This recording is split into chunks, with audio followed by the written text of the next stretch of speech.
7% की GDP growth, record हाईस पर शेयर बाजार और म्यूचुअल फंड में रिटेल निवेशकों के 44 लाख करोड़ से ज्यादा के एसेट्स अंडर मैनेजमेंट।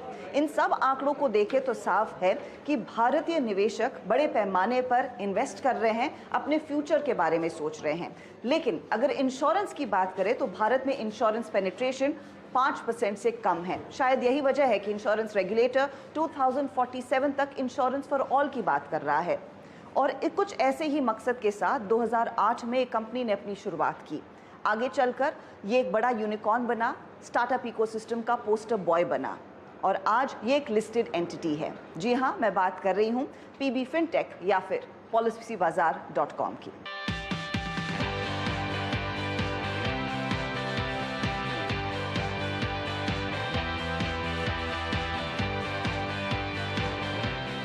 शुक्रिया सिंधी से आवाज़ के लिए समय निकालने के लिए आशीष। इनफैक्ट जब मुझे लगा कि आपसे आकर अब बात करनी चाहिए, क्योंकि पिछले कुछ महीनों से चाहे वो रिटेल ब्रोकर्स हों, चाहे वो म्यूचुअल फंड्स हों या फिर FIIs हो, सबके ज़ुबान से मुझे सुनाई दिया है कि हम पीबी फिनटेक का शेयर खरीद रहे हैं। तो मैं आपसे यही समझना चाह रही थी कि एग्जैक्टली अब क्या बदला है, क्योंकि जब आप लोगों ने लिस्टिंग की तैयारी की थी तब काफ़ी यूफोरिया था। उसके बाद लिस्टिंग भी बहुत शानदार हुई, फिर एक लल पीरियड आया जहां पर रिटेल निवेशकों की दिल की धड़कनें रुक गई कि हमने किस स्टॉक में पैसा लगाया। कंसिडरिंग 356 तक का प्राइस देखा था, वहां से रिकवरी देखने को मिली है। अब क्योंकि इतने सारे लोग कह रहे हैं कि पीबी फिनटेक के शेयर में पैसा लगाना चाहिए या फिर रुचि दिखा रहे हैं, क्या मार्केट आपके बिजनेस को अब समझने लगा है? आई थिंक धीरे धीरे हो सकता है समझने लगे हों। मुझे लगता है 1-1.5 साल और लगेगा पूरी तरह समझने में। हमारे बिज़नेस में कुछ नहीं बदला है। देखिए, एक बात तो है कि 2021 जब हमारा IPO हुआ था, वो एक ग्लोबली एक यूफोरिया का टाइम था, जब दुनिया भर में सारे स्टॉक्स ऊंचाइयों पे टच हो रहे थे। तो हम लोग उसको बहुत ज़्यादा कंट्रोल नहीं कर सकते और मेरे हिसाब से वो एक दौर था और बीच में भी अलग अलग दौर आए हैं। बट हमारी कंपनी के बारे में हमने कहा है वो काफ़ी क्लियर रहा है और उसमें कोई बदलाव नहीं हुआ है। वो जो हम तब बोल रहे थे वही हम अब बोल रहे हैं। बट हाँ, तब हम अगर आप कंपनी का साइज़ देखें तो उस टाइम पे शायद हम 6,000 करोड़ प्रीमियम करते थे, अब हम शायद 15-16 हज़ार करोड़ कर रहे हैं।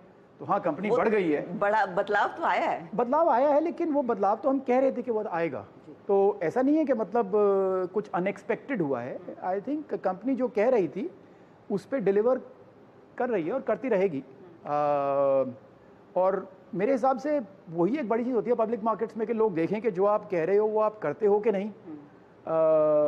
आई थिंक उस समय ये लग रहा था कि भाई जो ये कह रहे हैं शायद ये करेंगे ही नहीं, लेकिन धीरे धीरे शायद लोगों को कॉन्फिडेंस आ रहा है कि नहीं भाई, ये जो कह रहे थे वो तो सही कह रहे थे, गलत तो नहीं कह रहे थे। और उसके कारण आई थिंक थोड़ा बहुत ठीक होने लगा है प्राइस। जब पीबी फिनटेक, पेटीएम, जोमेटो सब ये लिस्ट हुई थी और उसके बाद वो झटका लगा था जब इशू प्राइस के नीचे सारे स्टॉक्स गए थे, तब मार्केट वेटरन्स ने कहा कि इन कंपनियों को समझ नहीं आता कि मार्केट में कैसे बिहेव करना है, मार्केट क्या सुनना चाहता है। ये गेम एकदम अलग है। क्या आपको वाकई में लगता है ये गेम अलग है लिस्टेड एंटिटी होने के नाते? आई थिंक लिस्टेड एंटिटीज़ में ना एक बात मुझे समझ में आई, जो कि देखिए, जो एक प्राइवेट इन्वेस्टर होता है ना, वो एक कंपनी के साथ काफ़ी टाइम लगाता है, 6-8 महीने डिलीजेंस करता है, मैनेजमेंट से मिलता है, बहुत ज़्यादा एफर्ट लगाता है समझने में एक कंपनी को अपना पैसा लगाने से पहले। जबकि पब्लिक मार्केट्स में हम ज़्यादातर अपने इन्वेस्टर से जब मिलते भी हैं तो आप मिलेंगे आधे घंटे के लिए, 1 घंटे के लिए, वो कितना समझ पाएंगे। तो वो थोड़ा सा मॉडलिंग पे ज़्यादा डिपेंड करते हैं। मैंने देखा है कि अलग अलग एरियाज़ के लोग अलग अलग थोड़ा देखते हैं, बट काफ़ी पब्लिक इन्वेस्टर्स आपके, मैं कहूँगा, जो स्टैटिक पैरामीटर्स हैं उस पर बहुत ज़्यादा फोकस करते हैं। स्टैटिक पैरामीटर्स मतलब आपकी आज की सिचुएशन क्या है, और मेरे हिसाब से जो डायनामिक पैरामीटर्स हैं कि ये कैसे बदलेगी, उसके ऊपर बहुत ज़्यादा उतना फोकस शायद नहीं होता जितना प्राइवेट साइड पर होता है। अच्छा, जो बन जाता है उसकी वैल्यू मिलती है और एक चीज़ की वैल्यू मिलती है कि आप मुनाफा कमा रहे हैं या नहीं। वो आपने पता नहीं कितनी दफ़ा सुना होगा और आपके कान पक गए होंगे शायद, लेकिन आप लोग अब फोकस कर रहे हैं EBITDA पॉजिटिव होने के लिए। इनफैक्ट आपने वो गाइड भी किया है। EBITDA पॉजिटिव हम पिछले क्वार्टर हो गए थे और मेरे हिसाब से हम EBITDA पॉजिटिव से बाहर नहीं निकलेंगे कभी भी। लेकिन आई थिंक जो इम्पोर्टेंट पॉइंट है वो है कि अभी इस साल हम पैट पॉजिटिव की बात कर रहे हैं, राइट। मेरे ख्याल से जब ज़्यादातर स्टार्टअप्स बोलते हैं कि हम प्रॉफिटेबल हो रहे हैं तो आपको ये पता किस प्रॉफिटेबल किस लेवल पे हो रहे हैं, राइट। तो आई थिंक वो पब्लिक होने के बाद ही हमें समझ में आया कि भाई प्रॉफिट का मतलब तो पैट होता है। ऐसा नहीं है कि हमें नहीं पता था, पर उसकी हमारा कोई भी प्राइवेट इन्वेस्टर हमसे पैट नहीं पूछता था। एक ने पूछा था और हमें समझ में नहीं आया था कि इतना ज़्यादा क्यों पूछ रहा है ये। पर फिर बाद में देखा कि वो थोड़ा सा पब्लिक मार्केट की तरफ ओरिएंटेड था, तो PAT becomes a more important number. And उसमें फिर हमने सोचा कि यार हमारा, जैसे आपको शेयर होल्डिंग की बात बताऊंगा, जैसे हमने ईसॉप चार्ज लिया था, जी हाँ, तो वो तो हमारी प्राइवेट RHP में मेंशन्ड है और हमने सोचा कि यार RHP मेंशन्ड है तो मतलब इसका तो कॉस्ट प्राइवेट इन्वेस्टर्स ले रहे हैं। तो मैं बहुत हैरान हुआ कि पब्लिक इन्वेस्टर्स के बारे में बात ही क्यों कर रहे हैं, क्योंकि पैसा तो भाई ऑलरेडी बोल दिया है कि 4% शेयर्स मैनेजमेंट को दिए जा रहे हैं जी। तो आप कंपनी की वैल्यू 100 रुपये के बजाय 96 रुपीज़ लगा लो, राइट, और आगे बढ़ो। और हमने तो ये बोल दिया RHP में, तो इसके बाद दोबारा क्यों दुखी हो रहे हैं लोग, मुझे बात समझ में ही नहीं आई। पर फिर समझ में आया कि भाई आप इस साल 600 करोड़ रुपए हिट ले रहे हो जी, जो कि मेरे लिए एक नोशनल हिट था, करेक्ट। क्योंकि आज भी मेरी शेयर प्राइस जहाँ है और जिस प्राइस पे मैं वो हिट ले रहा हूँ वो अलग अलग हैं, तो मेरे लिए वो एक नोशनल हिट था। पर समझ में आया कि नहीं, मार्केट तो देखेगा। तो फिर मैंने कहा कि चलो कोई बात नहीं है, तो 2-4 साल में चला जाएगा, तो फिर क्या मार्केट को भूल भी जाएगा। वो एक तरह से हमारे से सिमिलर बिहेवियर एक्सपेक्ट कर रहे थे, वो थोड़ा सा मुश्किल था। और आई थिंक उन लोगों को भी धीरे धीरे समझ में आया है कि मतलब लोग जो कह रहे हैं वही कर रहे हैं और कॉन्फिडेंस बनता है उससे। और अब बिजनेस पर फोकस है। और एक चीज जो आप लोगों ने कही है कि 2027 अभी भी बिजनेस पे फोकस नहीं आया है। नहीं आया है? नहीं, मार्केट का अभी तक बिजनेस पे फोकस नहीं आया तो है। आपको लग रहा है वो ईसॉप में ही फंसे हुए हैं? नहीं, नंबर्स पे फोकस्ड हैं, हाँ, but see numbers and business are different. Okay. Business is business efficiency, business growth. It is not profit alone. Profit is just an outcome, right? So market का focus ये है कि market को एक चीज़ बहुत सिंपल समझ में आ चुकी है कि ये 2027 में 1000 करोड़ प्रॉफिट करेंगे और ज़्यादा ही करेंगे, कम नहीं करेंगे। वो बात मार्केट को समझ में आ रही है धीरे धीरे। ये 1000 करोड़ का आंकड़ा आपने कैसे गणित बिठाया है? ये उससे ज्यादा भी हो कोई गणित सकता है ही नहीं, कोई गणित इसमें है ही नहीं। हमें हमारा प्लान ही ये था, तो हमने तो वही बताया कि हाँ भाई ये तो दिख रहा है, क्योंकि उस टाइम पे लोग कह रहे थे कि यार ये क्या कंपनी है, ये कैसे इतना लॉस बनाएगी, क्योंकि लोग स्टैटिक पे फोकस कर रहे थे। तो मैं लोगों का फोकस थोड़ा सा डायनामिक पे ले जा रहा था कि देखिए ये ईसॉप चार्ज आज है, 5 साल बाद तो नहीं होंगे, ये 600 करोड़ का लॉस जो है ये 5 साल बाद तो नहीं होगा, जो हमारी रेवेन्यू है वो आप देख रहे हो हर साल बढ़ रही है, उससे हमें 150-200 करोड़ रुपए का एक्स्ट्रा प्रॉफिट हर साल मिलता है, तो वो दिख भी रहा है हर क्वार्टर। ईयर ऑन ईयर आपको हर क्वार्टर 60-50 करोड़ रुपए का एक्स्ट्रा डेल्टा आ जाता है, तो वो अगर 4-5 साल तक ऐड होगा तो वो ऑटोमेटिकली 1000 करोड़ बन जाता है। तो इसमें कोई बहुत ज़्यादा रॉकेट साइंस नहीं थी। मैं सिर्फ ये कह रहा था कि आज पे फोकस करने की बजाय 3-4 साल आगे पे फोकस कर लो थोड़ा सा, और फिर देख लो कि ऐसे होता है कि नहीं। आपका जो कोर बिजनेस है वो बिजनेस यही है कि आप ज़्यादा से ज़्यादा लोगों को इंश्योर कराएं। बिल्कुल राइट। और इसी मकसद से आपने 2008 में कंपनी शुरू की थी। हमारा मकसद ये नहीं था कि हम कितना इंश्योरेंस बेचें, हमारा मकसद ये था कि हम सही इंश्योरेंस बेचें। सही में जी, ठीक है। हमें लगा था कि इंडस्ट्री में कुछ गैप्स थे, क्योंकि जो प्रोटेक्शन साइड था, हेल्थ इंश्योरेंस और टर्म इंश्योरेंस स्पेसिफिकली, वो बहुत कम था इंडस्ट्री का। हमें लगा कि ये बहुत बड़ा गैप है। कस्टमर को तो सबसे फ़ायदेमंद चीज़ें ये हैं, भाई कस्टमर अगर मर जाता है या बीमार पड़ जाता है तो उसको तो पैसा चाहिए उस समय, और वो प्रोडक्ट वो ले ही नहीं रहा। तो हमारा फोकस उस साइड पे ज़्यादा था। हम वो करते जा रहे हैं, अब वो एरिया बढ़ता जा रहा है इंडस्ट्री में। हमारा अपना प्रीमियम अभी आजकल रन रेट बेसिस पे तकरीबन 16,000 करोड़ रुपए साल का है, मतलब इस साल के अंत तक शायद और बढ़ जाए, और जिस दिन हमारा IPO था शायद 6-7 हज़ार करोड़ था। तो बढ़ तो रहा है, अच्छी तरह से बढ़ रहा है, कोई परेशानी नहीं है। जब कोई इंश्योरेंस कंपनी कहती है कि हमें ज़्यादा विजिबिलिटी है, हम ज़्यादा प्रोडक्ट बेच पाएंगे, उसका कितना फॉलो थ्रू आप जैसे प्लेयर्स को मिलेगा? क्योंकि आप भी उस इंडस्ट्री का ही हिस्सा हैं, आप भी उन कंपनियों के ही प्रोडक्ट बेच। हम इंडस्ट्री का हिस्सा हैं, पर हम इंडस्ट्री नहीं हैं। हम इंडस्ट्री का 5 से 10% हैं, पूरी इंडस्ट्री का। हो सकता है प्रोटेक्शन साइड पे हम 15-20% हों, ठीक है, हेल्थ और टर्म साइड पे। तो ऐसा नहीं है कि बैंक चैनल नहीं है, एजेंसी चैनल नहीं है, बाकी ब्रोकर चैनल नहीं है, तो ऐसा इंश्योरेंस कंपनीज की अपनी डायरेक्ट वेबसाइट्स नहीं है, तो ऐसा नहीं है कि सिर्फ एक ही चीज़ चल रही है। हम भी हैं, बाकी भी हैं, और हम सबके सब, मैंने एक चीज़ नोटिस की, हम सबके साथ इकट्ठे बढ़ते हैं। हाँ, हम थोड़ा सा बाकियों से थोड़ा तेज़ बढ़ जाते हैं, लेकिन पूरी इंडस्ट्री बढ़ती है तो हम भी बढ़ते हैं, और इंडस्ट्री घटती है तो हमारे को भी थोड़ा सा फर्क पड़ता है। हो सकता है हम घटे ना, पर हमारी भी ग्रोथ स्लो डाउन हो जाती है। पिछले साल प्रोटेक्शन इंडस्ट्री कम बढ़ी थी जी, घटी थी बल्कि काफ़ी, हमारी भी प्रोटेक्शन पे ग्रोथ नहीं हुई थी पिछले साल। इस साल इंडस्ट्री बढ़ रही है, हम उससे दुगना तिगुना बढ़ रहे हैं, राइट। तो हमारा यही है कि भाई जब इंडस्ट्री बढ़ेगी हम भी उससे 2-3 गुना बढ़ जाएंगे। तो आपकी भागीदारी फिर वो 5-6% ही रहेगी या फिर आगे बढ़ सकती है? नहीं, अगर आप इंडस्ट्री के ग्रोथ रेट से तेज़ बढ़ रहे हैं तो हो सकता है कि आप 10% से 11, 12, 10 साल में हो सकता है 20% बन जाएं, पर ये परसेंटेजेस एकदम से चेंज नहीं होती, ये धीरे धीरे चेंज होती हैं, और चेंज होने में बहुत मेहनत लगती है। और मैं ये नहीं कह रहा कि सिर्फ हम ही चेंज हो सकते हैं, बाकी चैनल्स भी अगर ज़्यादा मेहनत करेंगी या कोई नई चैनल्स आएंगी वो भी ग्रो कर सकती हैं। बट इस समय हमको कॉन्फिडेंस है कि हम इंडस्ट्री के ग्रोथ रेट से 2 से 3 गुना तेज़ बढ़ सकते हैं। Oh, that's good to hear. मैं एक और आपका जो पैसा बाजार वाला बिजनेस है उस पर भी बात करना चाहूँगी, लेकिन हम लेंगे एक छोटा सा ब्रेक और फटाफट लौटते हैं। वेलकम बैक, आप देख रहे हैं CNBC आवाज़ पर एक खास पेशकश। आज हम हैं PB फिनटेक के कॉर्पोरेट ऑफिस में। मैं बात कर रही हूँ यशीश दहिया से।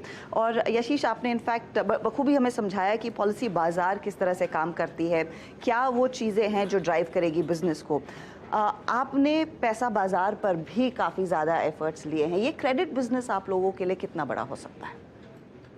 देखिए, अगर आप कभी भी 10 साल का व्यू लें तो हमारी ग्रोथ रेट क्रेडिट और इंश्योरेंस की तकरीबन बराबर है, दोनों की बराबर ग्रोथ रेट चल रही है। आई थिंक वहाँ पर मोड्स कम हैं, इतने मोड्स नहीं हैं जितने पॉलिसी बाजार साइड पे हैं, पर वो बनेंगे धीरे धीरे। It's a younger business. 2008 में पॉलिसी बाजार स्टार्ट हुआ था, ये 2013-14 में स्टार्ट हुआ था, तो यंगर बिजनेस।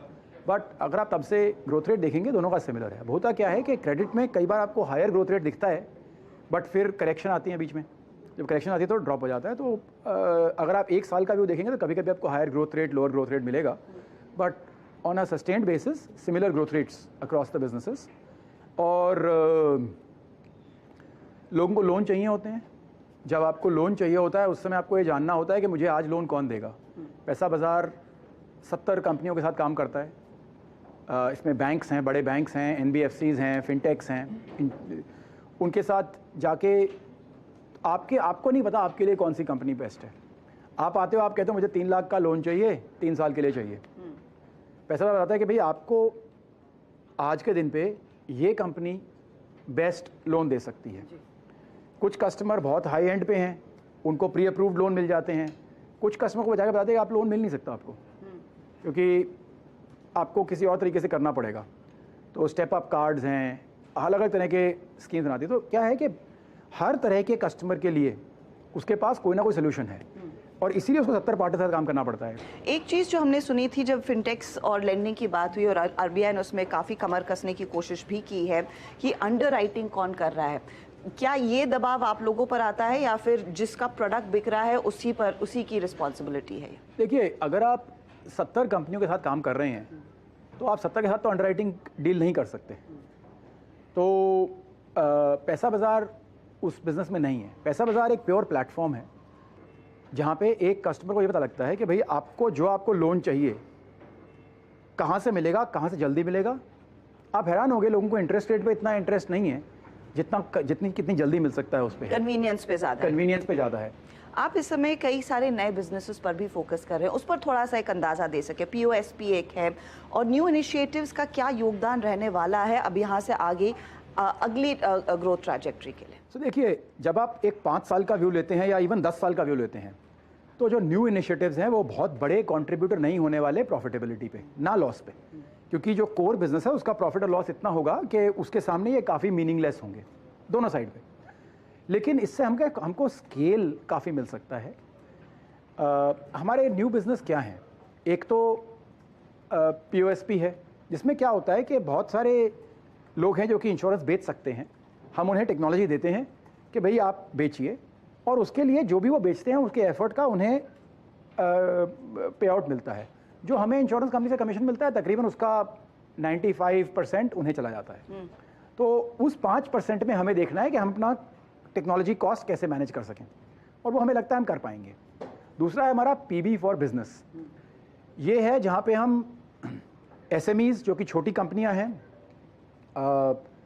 छोटी और middle sized companies and large corporates, इनके लिए हम इंश्योरेंस करते हैं जी। इसमें हेल्थ इंश्योरेंस जैसे प्रोडक्ट हैं, और इसमें बाकी भी, जैसे भाई किसी के पास कंप्यूटर्स हैं, साइबर इंश्योरेंस है, स्टॉक इंश्योरेंस है, वो सब भी हम कवर करते हैं। तो उसमें भी अच्छी ग्रोथ हुई है पिछले साल में। तो एक साल में पहला साल था हमारा, तकरीबन 500-700 करोड़ रुपए प्रीमियम हुआ उसमें। हमें लगता है कि ये जो सेगमेंट्स हम ग्रो कर रहे हैं इनमें हमें ओवरऑल स्केल ज़्यादा मिल जाता है, जिसकी वजह से हमारे जो सप्लायर का बिजनेस है उस पर हम ज़्यादा इफेक्ट कर सकते हैं। क्योंकि अगर आप एक ही काम करेंगे तो आप इतना ही कर सकते हैं। अगर आपको उनके साथ दुगना तिगुना काम करना है तो उससे आप उनको अच्छा लगता है कि भाई हमारे लिए ये कंपनी 100 करोड़ 500 करोड़ प्रीमियम कर रही है, इसकी बजाय कि ये कंपनी हमारे लिए 60 करोड़ प्रीमियम कर रही है। तो स्केल का फ़ायदा होता है। इंश्योरेंस कंपनी भी ज़्यादा टाइम लगा सकती है हमारे साथ, तो हमें उसमें फ़ायदा है। यशीश, लगभग 15 साल आप इस बिज़नेस में, और आपने कितना इस इंश्योरेंस के प्रति जागरूकता को इवॉल्व होते देखा है? क्योंकि इन 15 सालों में लोगों की जागरूकता बढ़ी है, फाइनेंशियल एजुकेशन बढ़ा है। हम देख रहे हैं वो नंबर्स शेयर बाजार में या फिर म्यूचुअल फंड इन्वेस्टमेंट में आ रहे हैं, लेकिन इंश्योरेंस के प्रति कितना इंटरेस्ट बढ़ा है? देखिए, जब आप म्यूचुअल फंड में इन्वेस्ट करते हैं आपको कुछ पैसा वापस मिलता है। जब आप फिक्स डिपॉजिट में इन्वेस्ट करते हैं आपको पैसा वापस मिलता है। तो वहाँ तो आप एक तरह से कहा जाए तो ग्रीड के लिए इन्वेस्ट कर रहे हैं। इंश्योरेंस में इन्वेस्टमेंट होती है फियर की वजह से कि भाई अगर कुछ हो गया तो। लोगों को बुरा लगता है 10,000 रुपये या 20,000 रुपये या 1,500 रुपये महीने का खर्च करते हुए, पर उन्हें लगता है कि शायद मेरे साथ कुछ नहीं होगा। अच्छी बात है सोचना, लेकिन ये सोच हमें बदलनी पड़ेगी, क्योंकि स्टैटिस्टिकली किसी के साथ तो हो रहा है ना। आर्ग्यूमेंट से, एक लेटर से कि हर महीने 1% लोग हॉस्पिटल जाते हैं। अब ये तो किसको पता है कि अगले महीने कौन जाने वाला है, मैं या आप या कोई और, किसको पता है, राइट? तो ये सोचना कि मैं तो होऊंगा ही नहीं, ये सोच गलत है। तो फिर मैं अज्यूम कर रही हूँ कि यहाँ पर जो जितने भी लोग बैठे हैं पॉलिसी बाजार की, कितने लोगों ने ले रखा है भाई? कॉर्पोरेट कवरेज के साथ साथ हेल्थ इंश्योरेंस कितने अलग लोगों से ने हेल्थ होगी। इंश्योरेंस ले रखा है अपना खुद का, कॉर्पोरेट वाला नहीं? चलो आई एम ग्लैड यार, 70%, 70-80% तो है, 80% के करीब है। नहीं, बहुत बड़ी बात है, क्योंकि दैट मीन्स उन लोगों ने अपनी जेब से 10,000 20,000 रुपये निकाल के दिए हैं हर साल। और आप इन लोगों की शक्लें देखे, कोई ऐसा नहीं दिख रहा है जो कि मतलब कल सवेरे ही हॉस्पिटल जाने वाला हो। हाँ, पर वो खुद ये सोच के ले रहे हैं जी। तो इसका मतलब ये है कि औरों को भी लेनी चाहिए। भाई ये लोग तो यहाँ पे काम कर रहे हैं, अगर ये लोग ले रहे हैं तो मतलब शायद बाकी को भी लेनी चाहिए। हाँ, वही मेरे पूछने का मकसद यही था। बख्शी सर एक बात बोलते थे, जो ICICI बैंक के हेड हैं, कि वही प्रोडक्ट बेचो जो खुद खरीदने को भी तैयार हो।